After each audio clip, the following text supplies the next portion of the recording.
spotted lassoed onto the end of the thickest branch. "Is that your work?" "It is," admitted Annie in her normal voice. "I just wanted to see if I could do it."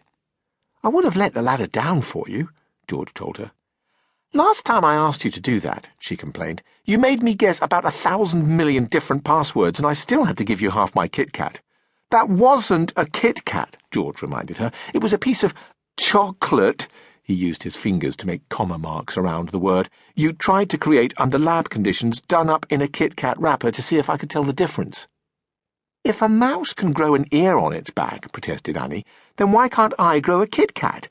It's got to be possible to make self-replicating chocolate molecules that just keep on doubling." Annie was a budding experimental chemist. She often used the kitchen as her own personal laboratory space, which drove her mother, Susan, crazy.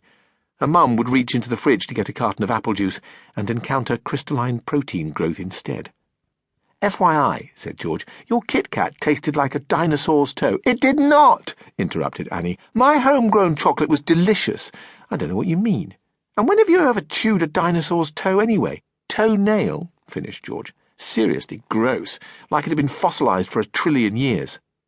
"ROFL," replied Annie sarcastically, "'cause you're like so gourmet." "You don't even know what gourmet means," George retorted. "Do so. What is it then?" George was pretty sure he'd won this one. "It's like when you have some gours," explained Annie, "and it's the month of May. It makes you go all gourmet."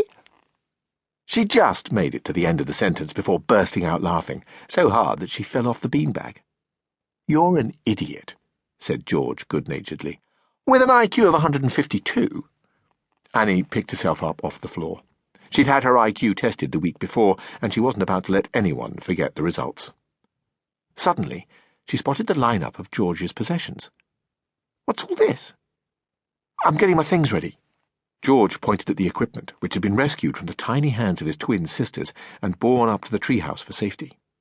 There was a 60mm white telescope with black bands at each end, and a camera which he was attempting to rig up to the telescope so that it could take a picture.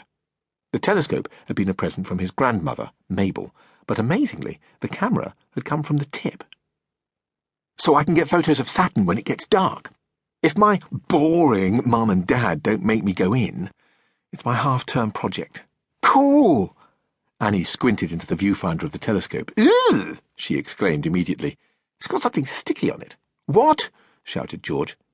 He looked at the telescope more carefully.